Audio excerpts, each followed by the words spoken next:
Good evening, everyone. Good evening. I'm really glad you're here tonight. I think this will be a fun evening. Some interesting film footage that maybe some of it hasn't been seen since, who knows, the 1930s or 40s.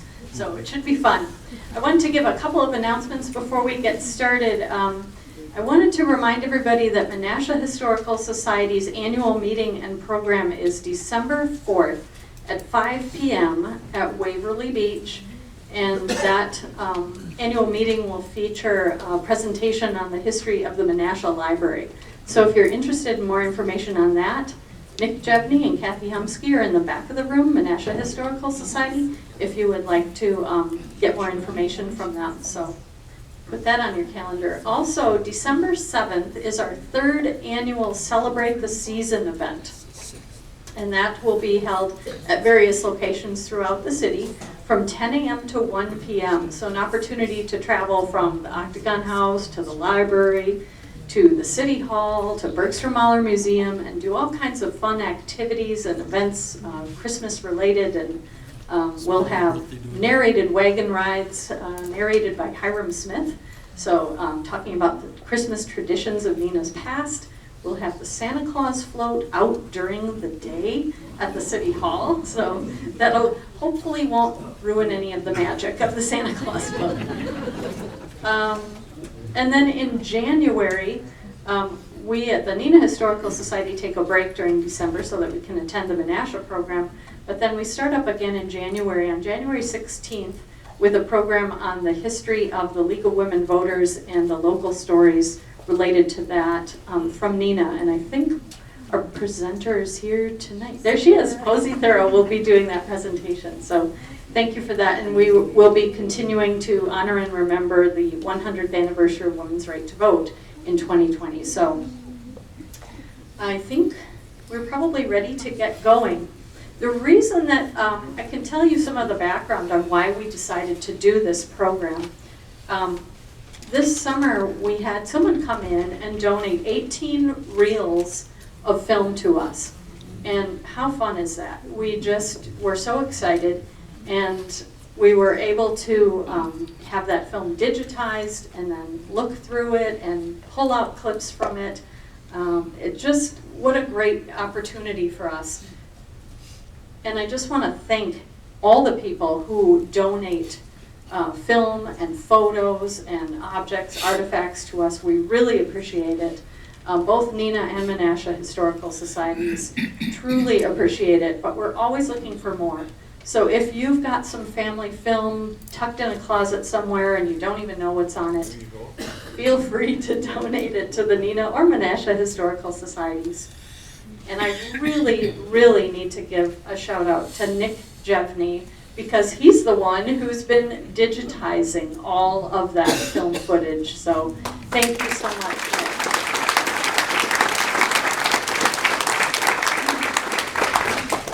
The way that we decided to organize this program tonight is, we had, just from those 18 reels of film, and we had additional film footage already, we were trying to think, how could we organize a program that would make sense and not be just a cumbersome collection of odd, clips and families around the dinner table, because we did have a lot of film like that as well. And it's like, well, we can't really do that, but we could organize it by topic. So that's what we did for tonight's program. Sailing has always been an important part of Neenah's history, and the Neenah Not Away Yacht Club traces its history back to 1864 in Neenah. We have a lot of film footage of sailing on Lake Winnebago.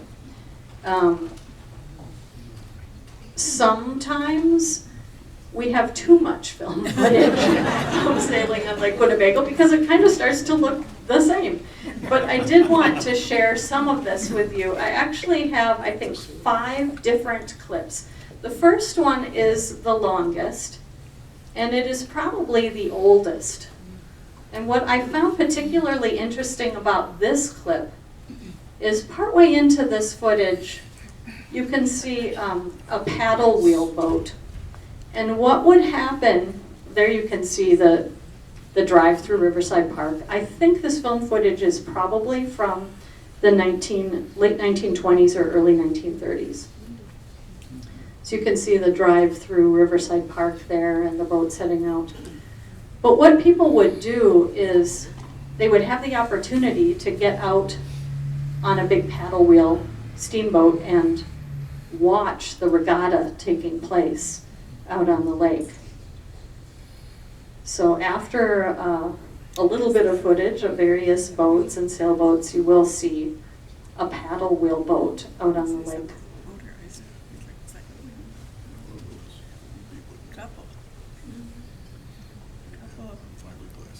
There you go. So doesn't that look like a fun way to spend an afternoon? Get on that paddle wheel boat and What's that? Beautiful. and head out and watch the regatta. Yeah. So you'll notice in this there's someone walking through Riverside Park in the background, but you know the various film clips that we have show different time periods in Neenah's history. And I think that's so fun because you can see the transformation, for instance, of Riverside Park as we move along in time. I'm not going to linger on this for too long because you might become seasick. This actually is a little bit of an interesting take, and I have a later film of the same process being done. So this was the process of getting a boat out into the harbor. But you'll note the attire of the different people there is very different than what you'll see in the next sections of film. This is kind of an interesting clip that we came across. And I was thinking, oh, well, what's the Dion? I think I've heard of that before. And I want to just thank right now my assistant executive director Becky Kwiatkowski, because as we've been watching this film, I'll be sitting at my desk watching film and say, hey, Becky, look up the Dion, and then she can look on newspapers.com and find information. So we've been kind of going back and forth working on this together, so thanks a lot, Becky. Here's the article that we came across. The Dion, the handsome new cruising launch being built by Andrew Lind of the Fox River Boat Factory for Arthur Shattuck, was launched yesterday afternoon and will be the queen of all craft on these waters. Dion is 45 feet overall, 8 feet beam, fitted with a 35 horsepower 3-cylinder engine.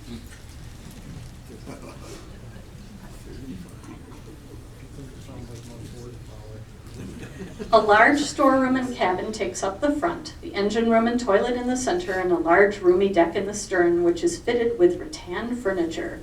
The steering wheel being located here also. It is electric lighted throughout with every modern convenience for the best of trips, which Mr. Shattuck expects to take this summer. So this is an article from 1912 describing the Dion. This clearly is not footage from 1912, but a little bit later. So it was quite an undertaking to get boats like this out onto the waters. This clip I just thought was kind of hilarious, so I had to include it.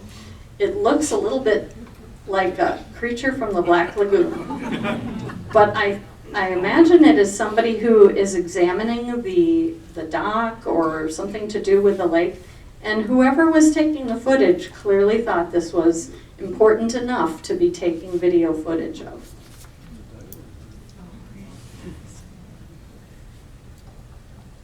Quite a difference between the diving suits of then and now. And the tubes, the hoses. You gotta bite.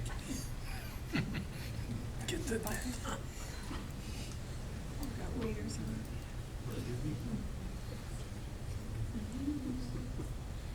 He's out. He's coming out.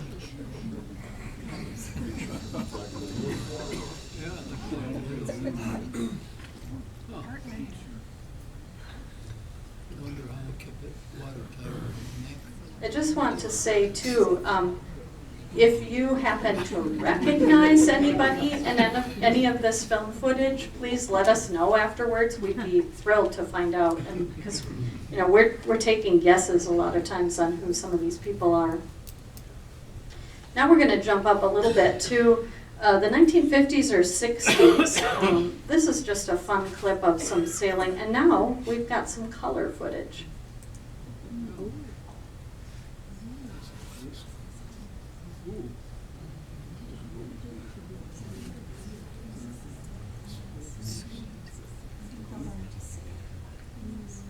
Just looks like a beautiful day out on the lake. Was that kind of a peak of sailing the Nottoway? I'm thinking probably in the 60s, 50s, 60s, yeah. The very end of this clip, I think, is just wonderful.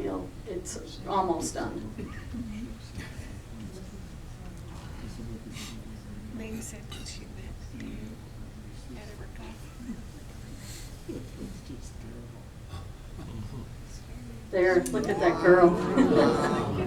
I thought that was very fun.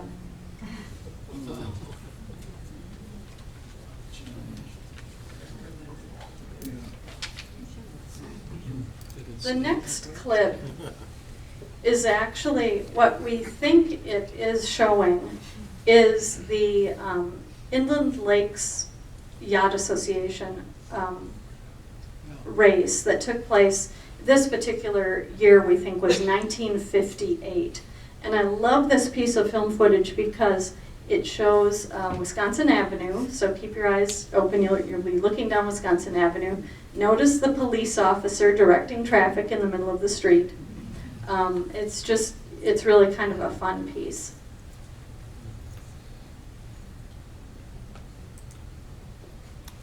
The reason we could tag it to this time is because of this news article from 1958, which describes the Auf Wiedersehen from the Calhoun Yacht Club as being participating in this particular regatta. And there's our officer directing traffic. It's fun to see the old cars as well. Again, you can see now the change in people's dress from that previous one. There's the skipper. I'm not sure if he was the skipper, but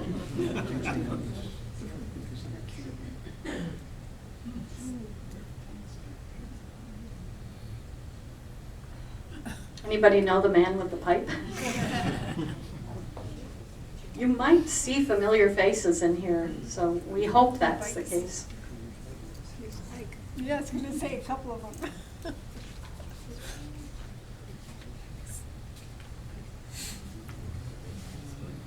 clock is running and seeing familiar faces. The station.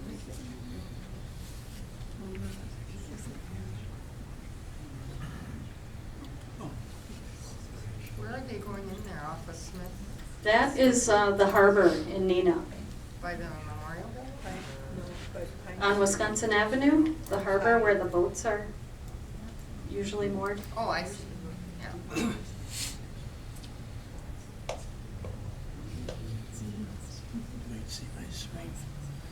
Even the shoreline on the opposite side has changed quite a bit. But that still looks familiar. This next clip, I did have someone recognize, we've kind of been showing the film footage to people throughout town.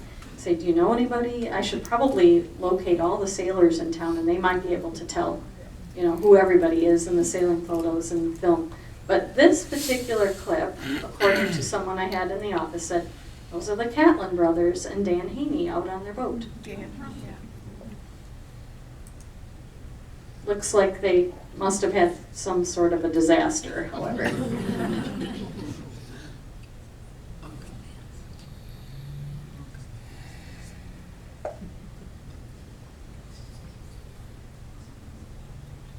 In spite of their disaster, they seem to be pretty calm and collected. Is that Dan? Very cool. But I love that. Look at the size of that sailboat and how many men are on it, and and hiking out to the absolute max on that. Standard. That's a little beyond mass. Pushing it to get it on the mark. That's really good. Who's that was outside? Bring in the sand. That's too much sand. Getting a little seasick now, so we'll move on. The next section we're going to cover is ice boating and skating. This particular part of the footage I thought was really interesting. I'd never seen this, and we discovered an article from the January 31st, 1931 Post-Crescent, which reads like this. Plans for an ice carnival on Sunday, February 8th on Lake Winnebago off Wisconsin Avenue are being completed by the Red Cross under the direction of Coach Ole Jorgensen and Armin Gerhardt, last year's playground supervisor, and the Kiwanis Club. Now look at that.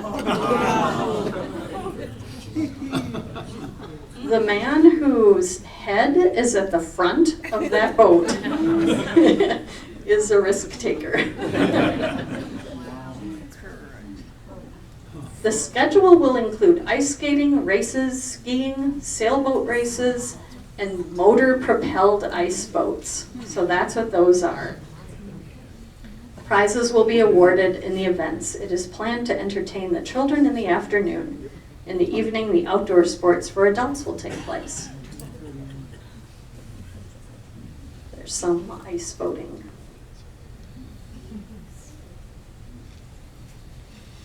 As you can tell, we have a lot of footage of boating and ice boating. This starts with a little bit of ice boating, and a little bit of skating out on the lake. But then as it goes on, it covers some of the ice skating races that were taking place. So we'll get to that in a second, and I just thought it was very fun.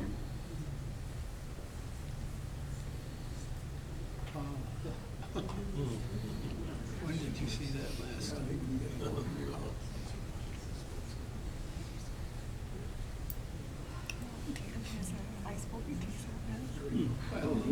So here this is at the end of Wisconsin Avenue. Wow. When you think about this, this is 1931, so kind of the height of the Depression. I love the fact that every time somebody comes up close, it cuts out. So I don't know if the guy who was filming it was getting run into or...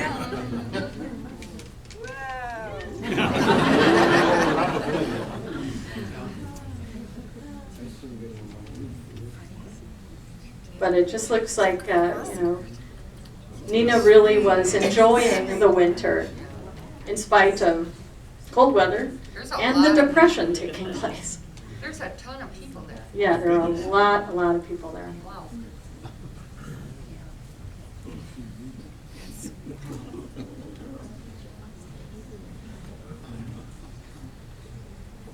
I love the barrels.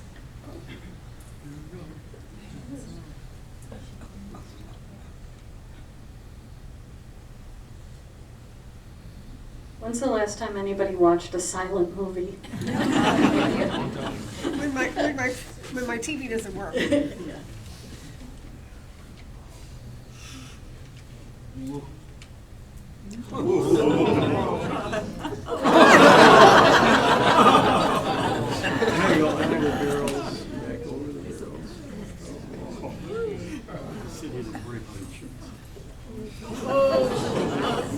Have to jump over.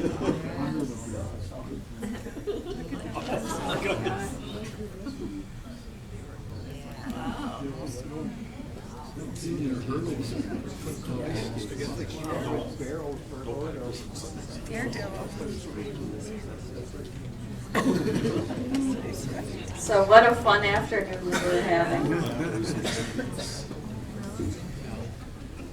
The next section we're going to do is local sports. And this is a different, the film that I'll be showing you was made professionally. And Well, I'll just start showing it.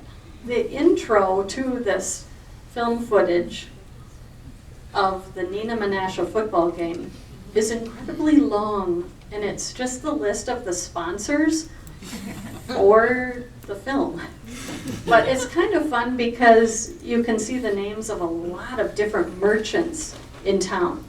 So this is a 1933 Neenah Menasha football game. Again, that, long time rivalry between Neenah and Menasha. The article that we found related to this, I'm ruining it for you, but Menasha won.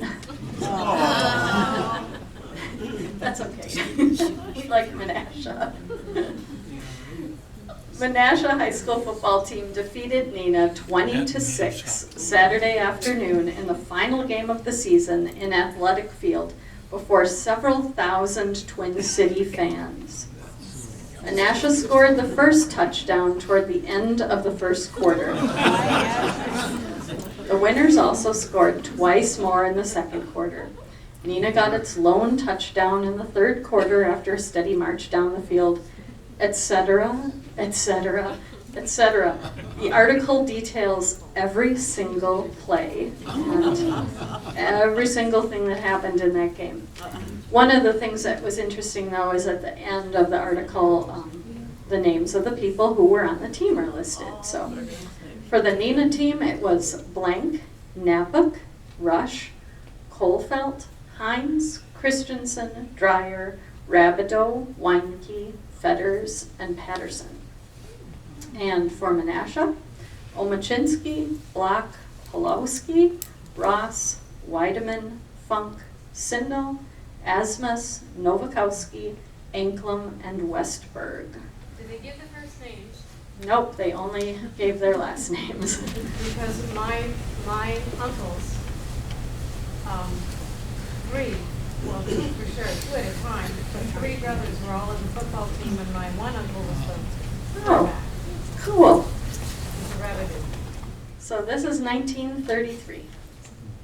And we're still watching the sponsors. And the phone There's number the was game. 3 digits for the phone number. Yeah. What? So I thought this was very interesting. We're kind of complaining lately about the snow that we've had already. This is November 13th, 1933, and they clearly had to shovel the field in order to play this game. Look at that. Where was it played? This was played in the field at Shattuck, what's now Shattuck Middle School. That was the high school at the time. So here are your several thousand spectators.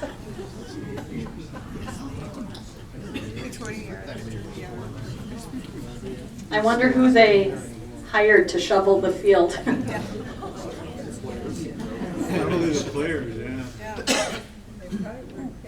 Yeah, probably the players. Maybe from Neenah, that's why they lost. They were already worn out. The officials have a way.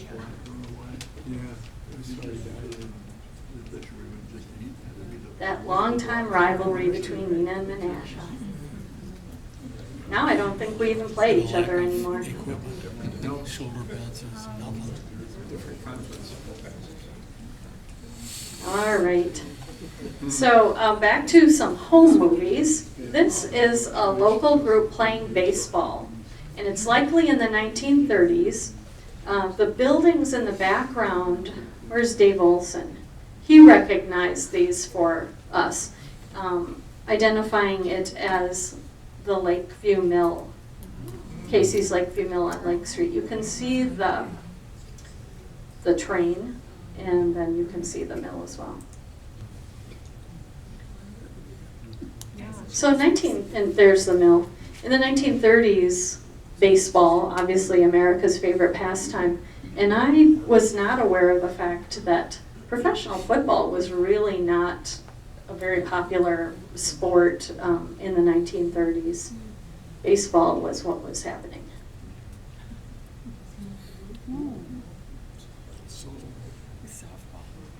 They're dressed pretty nicely, I guess.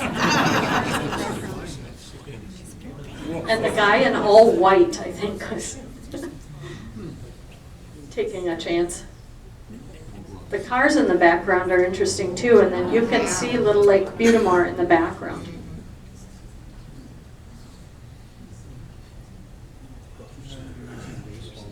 Again, somebody felt like this was important enough to take film footage of, and we're really grateful that we can watch this today, 90 years later. At the end of this clip, it then switches over to, looks like a pickup game in somebody's yard. So that'll be coming up in a second. So who do you think these guys are? Are they working at the mill? I mean, Probably a mill-related Yeah. team. yeah.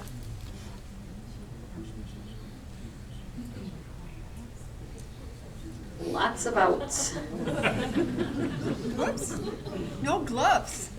Yeah, no gloves, that's right. Thinking how- Here's the pickup game that's happening in somebody's yard. What I liked actually the best about this clip is you see a car eventually going down the street in the background, and I'm not certain whose neighborhood this is, but I think they should have a word with the Public Works Department. Look at how that is a bumpy road. The next clip I'll be showing you is also professionally made film footage. And this is from the 1953 Outboard Marathon. Now this is a longer clip, but it does have sound.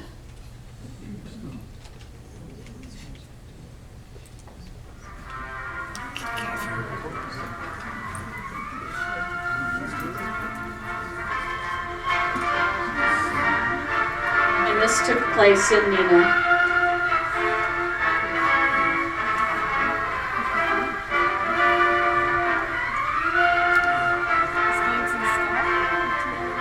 This drew thousands of people to Riverside Park, as you'll see as soon as it starts.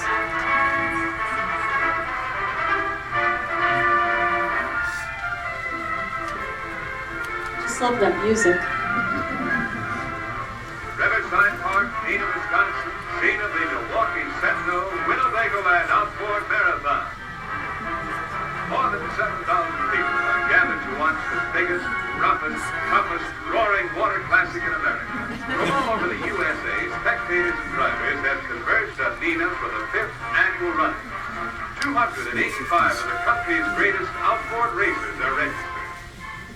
Parking. Pit area for the racing drivers.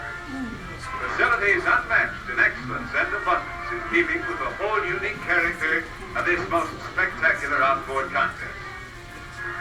Part of the excitement and glamour of a big boat race is the getting ready. With growing tensions and with tender care, the boys do all the 100 last-minute things to put their boats in the peak of racing condition. An engine is tied down, or a notch is sawed in a transom. Vision in the minds of the drivers is reflected in the eyes of a blue-eyed boy. Behind the outward calm of mechanical preparations, all thoughts from the roaring, rushing, pounding ordeal of 92 miles of turbulent water. This is a race rich in lessons. There is the story of the 56-year-old man who went the full grueling distance, holding the fuel tank in his lap. In a long course down Lake Winnebago to Oshkosh, then through Lakes Butamore, Winnicott, Poygan, and up the Wolf River to Fremont, there is the ultimate test of stamina of men in tiny boats and mighty motors. And so the preparations go on.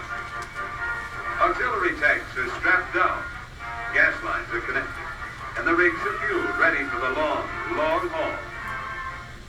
The moment draws near. The drivers get their final briefing. A review of the route, the markers and the checkpoints, and the latest information on the weather along the course. 30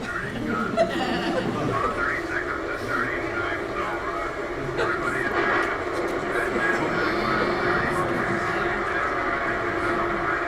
back at Neenah, the thousands lining the shore grow tense in anticipation as the small boats edge toward the starting line. 3 seconds.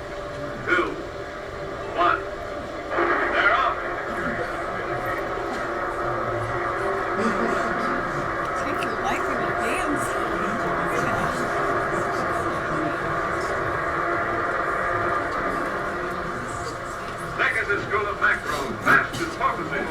In wave after wave, the powerful little rigs flash through the churning harbor, streaking for open water. Again, the unique spectacle as this great host of outboard racers rounds the point in full throttle. Yeah. It's before we had drones. I was gonna say. And on they See leap part of the and airplane bounce, taking. stringing out like a giant passport. This is indeed the Kentucky Derby of the outboard. 274 boats have started. Not all will cross the finish line. Now the turn at Oshkosh. Rounding Rockwell Lake and flashing up the Fox River, it's D2V all by himself.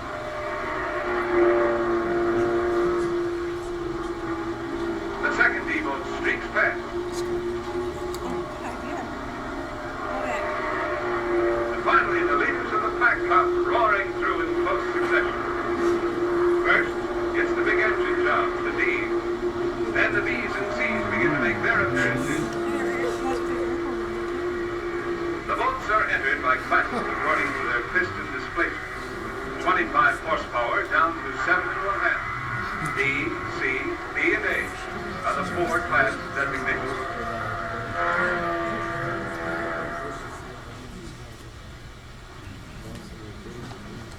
But it's nerve and guts of steel that keep them all going through mile after mile of the fierce, fast, brutal pounding.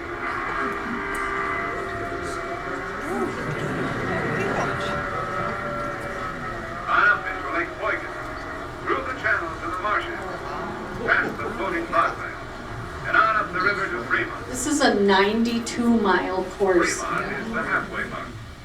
Here is another checkpoint. We Here won't comes the leader. detail every Steady for mile. Please, Southern Missouri in D44Y rounds the marker and starts the long voyage home. Man, driving one of these rigs is like riding an explosion. Then as the other leaders move down to Oshkosh, the race is in the home stretch. Now the electricity begins to run through the crowd at the finish line as the announcement comes of the leaders' positions coming out of Oshkosh. D2V, D44Y, D16B, D22B, D80P, Was D46. anybody at this And the race? flash car, Switzer passing Garlic Island only seconds There's out. someone. A boat rounds the point.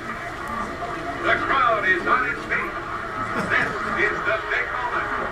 D2V rifles across the line of first to finish, setting a new marathon record of 1 hour, 47 minutes, and 35 seconds.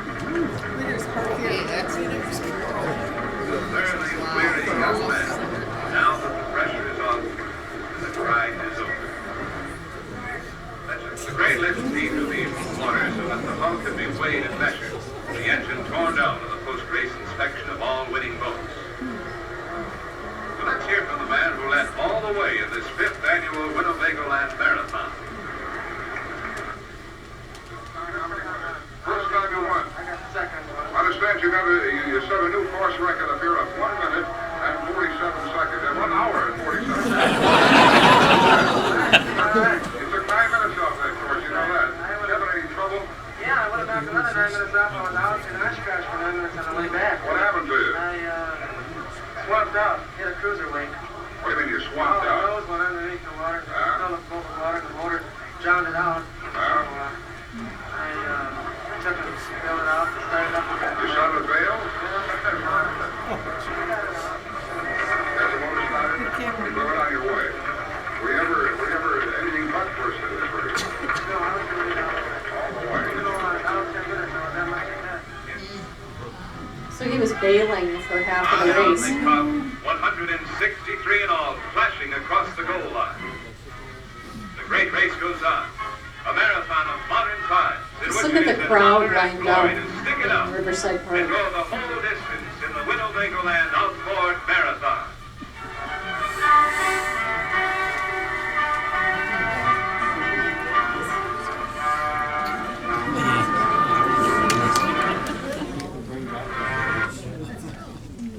I just thought that was really kind of fun, especially with the sound, and it just really took me, I don't know, it was quintessential 1950s. This next section, we're going to talk about Parks and Rec.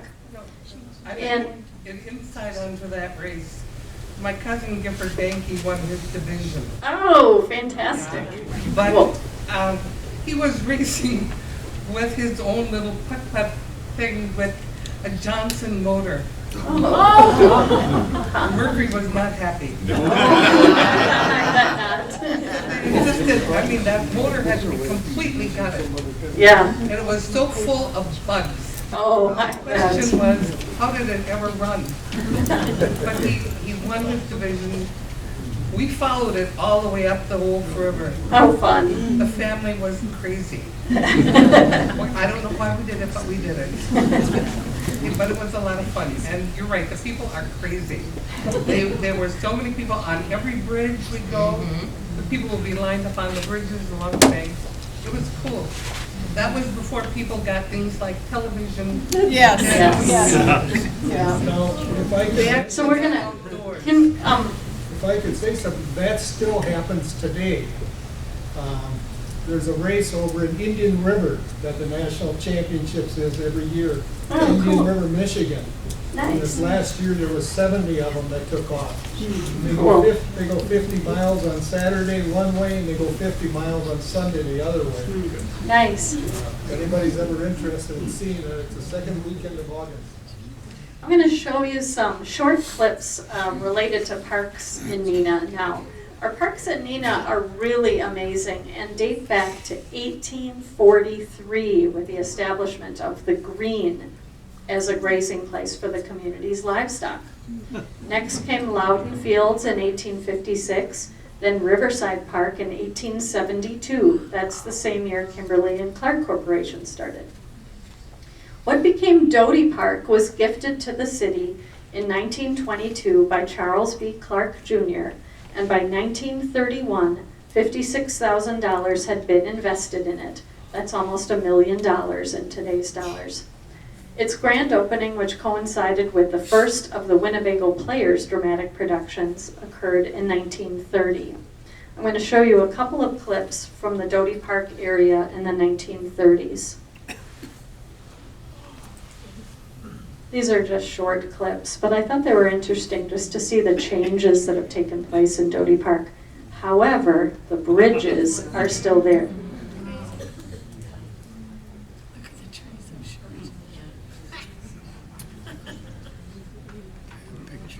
There's the Doty cabin, The original? the original, before it was moved.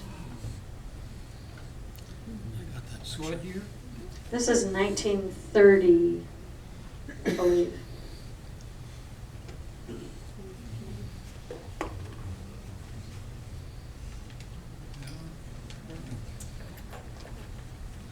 Old pavilion. I don't know who this woman is, so if anybody does, let us know.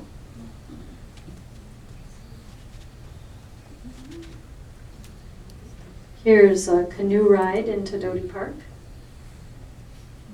Same woman.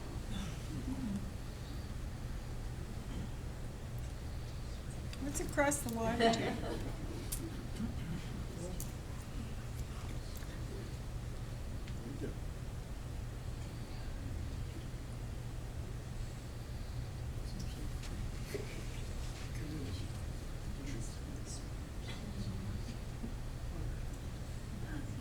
And there she is. This is what I tried to show at the part 2 of Hidden History of Doty Island. This is the set for the Winnebago Players outdoor theater in Doty Park. I just think this is amazing. And the first time we saw this footage, we thought, is that someone's house? What is that? But we determined that it was the Winnebago Players set that was built at Doty Park for their play, Pomander Walk. And clearly, whoever was directing this film did not give much direction, other than walk in and out of the doors. Oh, there you can see through. Yeah.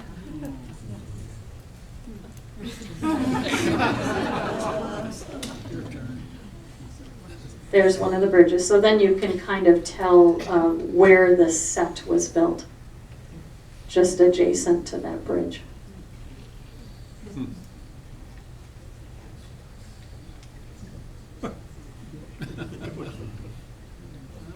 What we learned when we were doing the section on the hidden history of Doty Island about the Winnebago Players is that they had staged these plays either at Doty Park or on Picnic Island, which is now the Isle of Valor, behind the memorial building at Smith Park.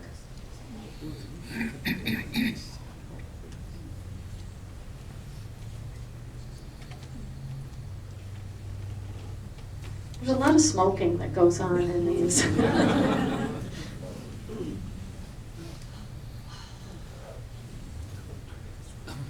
old movie had somebody smoking. Yeah, that's what people do.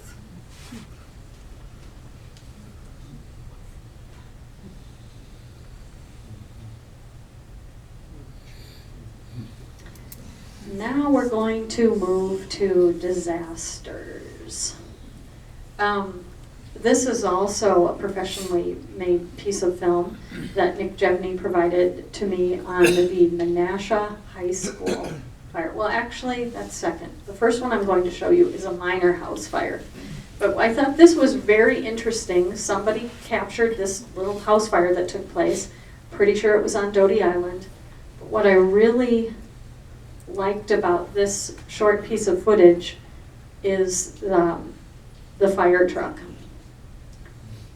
The fire truck was the American LaFrance, just the pride and joy of the Neenah Fire Department, purchased in 1920 by the fire department.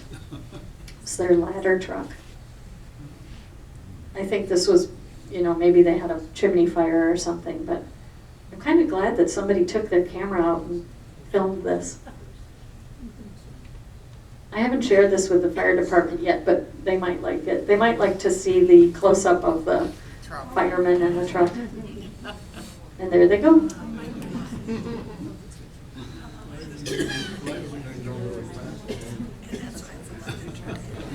Of course, the little boy running after it.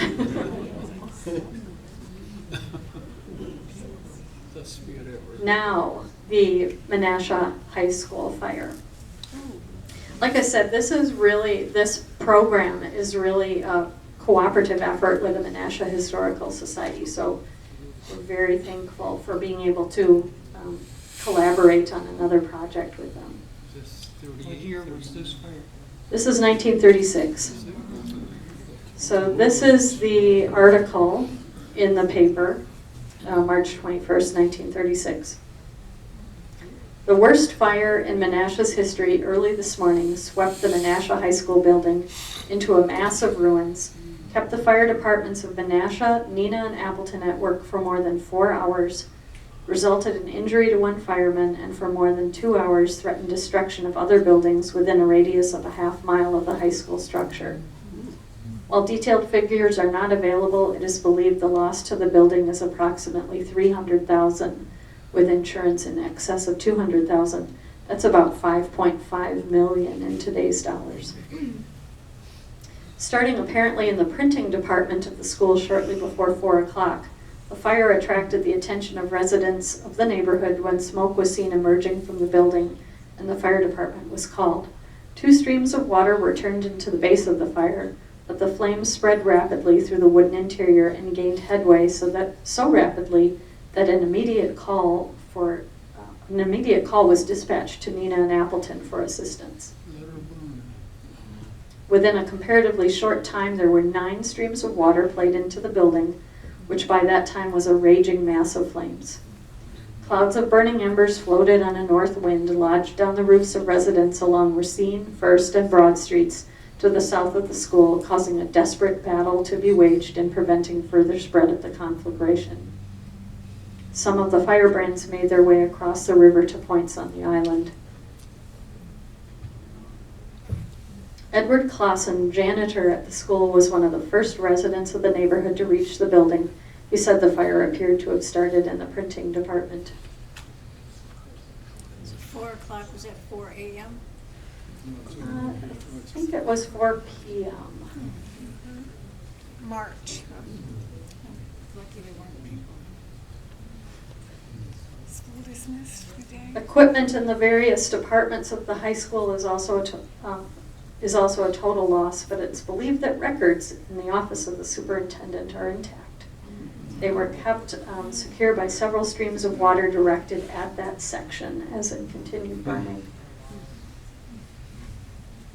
Where was that building So what did they do with the next 2 years? Where was the location of that building? The same as the current? Right where the Menasha Library is right now. That corner. And that is the only year Menasha High School didn't have a yearbook, because everything they had burned in. Including trophies, and yeah, it was a very, very sad loss for Menasha. So, turning to a happier event, now we're going to talk about a wedding that took place in Neenah. And Jeff Heimerman, who is on the Menasha Historical Society board and has been helping us out quite a bit, calls this the Beau Peep wedding, and you will see why as I start playing it.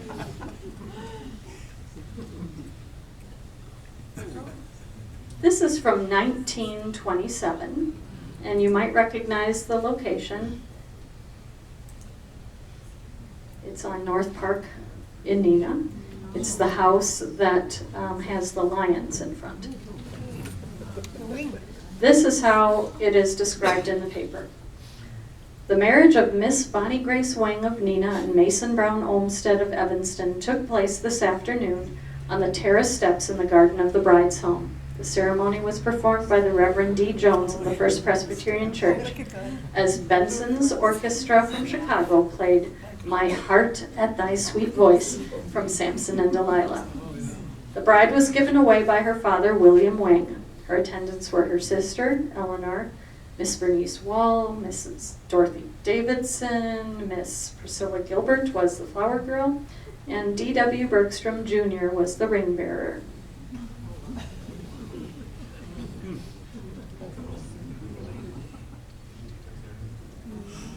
That would be Wally, John, and Dick's father.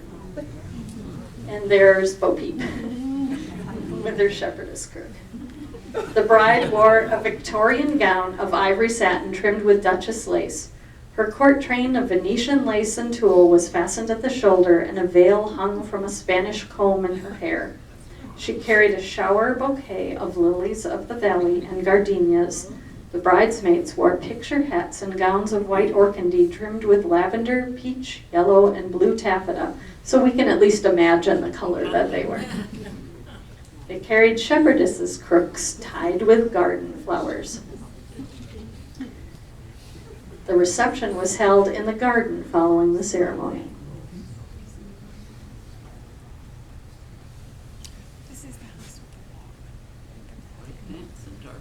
The article that we have goes on to detail every party that was given for them, who their out-of-town guests were. That's how it was back in the 1920s. You got all the details in the newspaper.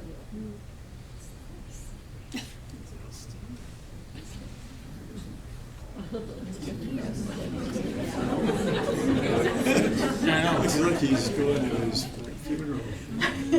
That was exactly what I thought. Is this a dirge or? They don't look very happy right now. Is that flower girl a relative of yours, Jane? It's my aunt.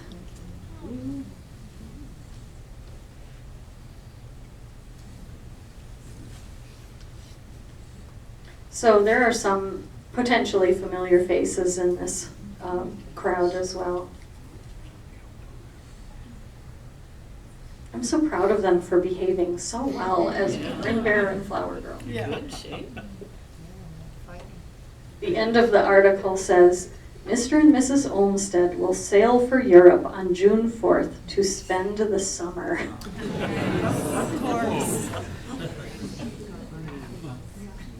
It's really fun, though, to see 1920s attire on these people. And that man in the black suit right in front, there is F.J. Sensenbrenner, who was the president of KC at the time. This clip that follows, I just kept it on here because, you know, there's the Victrola out on a boat, and they're just goofing around and having fun. And so many times we forget that people in the past were just like we are today. They just, you know, Without their cell phones in their pictures. they were just having a good time.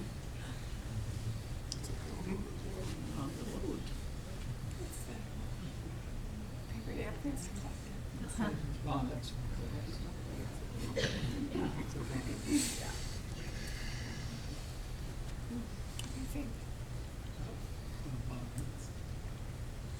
This is another little clip of the harbor in Neenah. So this is way back, 27.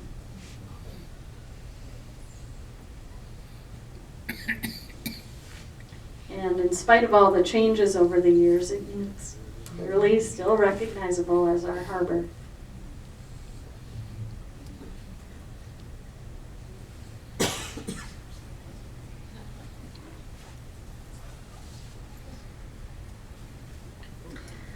We're going to wrap up with a section on famous people.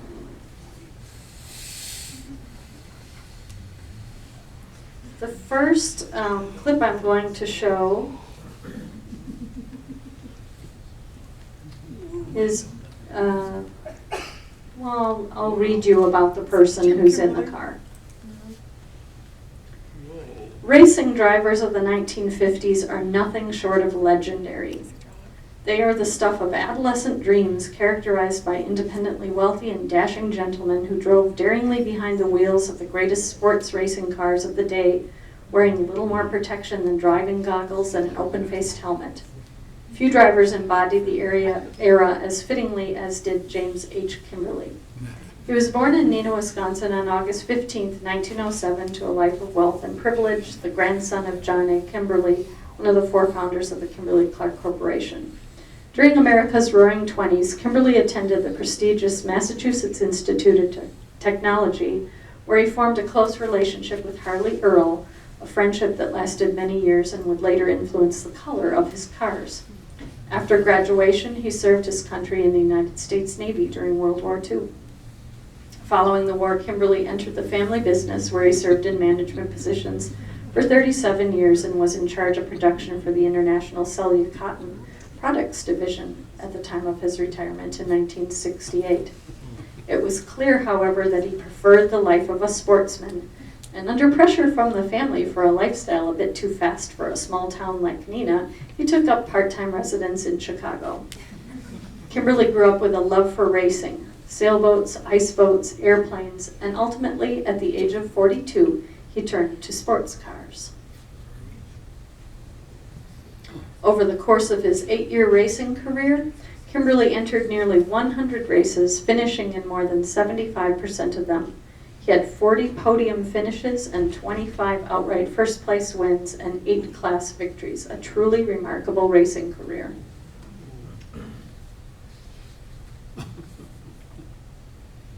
Kimberly kept company with celebrities the likes of Mel Torme, Joan Crawford, and Gary Cooper. In the May 1951 race at Pebble Beach, he rolled his Ferrari after fighting for the lead with Phil Hill, walked away unscathed, and later took Ginger Rogers dancing. Behind all the glitz and glamour of his life, Kimberly was known by his closest friends as an extraordinarily generous man who gave freely to charity and was always willing to help the less fortunate. Throughout his entire life, he never failed to live up to the term Gentleman Jim. He was a gentleman to the very end of his life. James H. Kimberly died on January 19, 1994 at the age of 86 after a long bout with cancer. He was a one-of-a-kind man who left his mark in Elkhart Lake and a mark on the entire sports car racing world that will never be forgotten. I think he was pretty generous to allow children to get into that car, too. Do you know the location of this building? I think this is on Doty Island, but I'm not exactly sure where it is. Do they draw on canvas?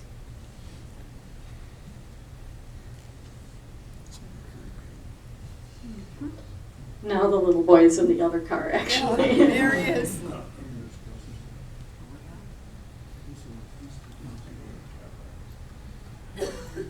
This next clip was kind of a fun clip to come across. This is a football game, and again, I learned a lot about football and from talking to different people about how popular football was, but not on a professional level. I ended up sending this clip to the Packers historian because I thought, well, where is this? Is this a Packer game? And he told me, you know, professional football was not very popular in the 1920s. So what we determined, and actually had help from Mike Thomas too, regarding this clip, we think it's at a Badger game. So famous Badgers will be shown in this. And actually the people who are shown, before I get started, that's C.B. Clark Jr., sort of a famous person in Neenah, person who donated Doty Park to the city, his wife Jessie, and that's Mabel Gilbert sitting next to him.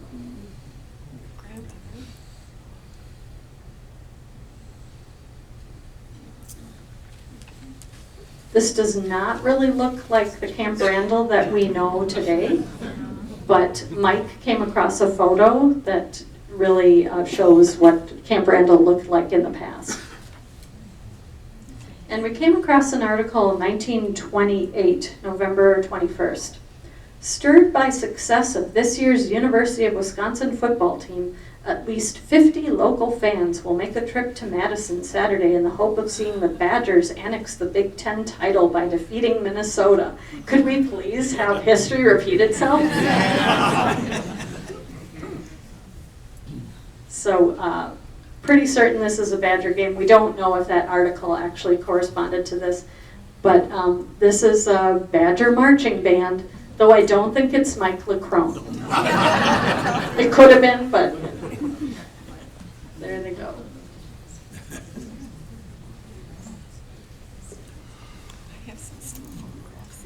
The final clip I want to show you relates to this famous person visiting the city of Neenah.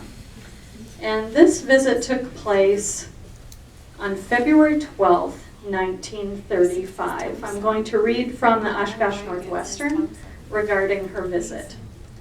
Wearing an expensive Japanese mink coat and brown turban, Amelia Earhart, the world's most famous woman flyer, alighted from the 116 Chicago and Northwestern northbound train here Monday afternoon, was met by the local welcoming committee and whisked to the Valley Inn. There she proceeded to dine and rest in a flower-bedecked suite of rooms prior to her lecture engagement last evening in the S.A. Cook Armory, where she appeared under the auspices of the auxiliary of James P. Hawley Post of the American Legion. She was the dinner guest last evening at the home of Mrs. Helen K. Stewart, East Wisconsin Avenue, one of the chief sponsors of her visit here. A crowd of about 200 persons had gathered at the station to get a glimpse of Miss Earhart.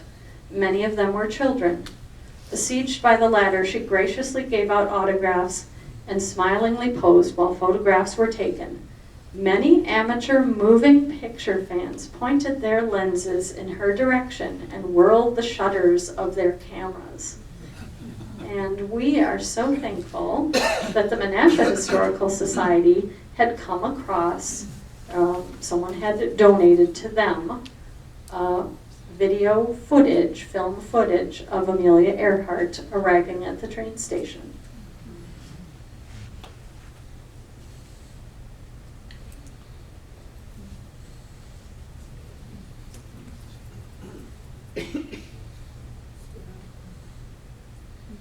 And there she is, in her long mink coat.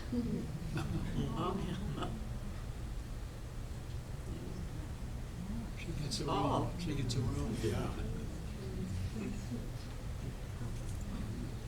What made this all the more special is we had had the opportunity to do an oral history interview with Betty Hill from Neenah, and Nick was videotaping that. And we were asking her questions for the research that we were doing for the Doty Island hidden history programs. And we said, you know, Betty, we have some film footage of Amelia Earhart. We'd like to show it to you and have you see what you think, see if you recognize anyone. And it was just so wonderful when she was looking at the film footage and said, "That's me, that's me." So actually we even captured that. Here's Betty Hill watching the film footage from her childhood encounter with Amelia Earhart.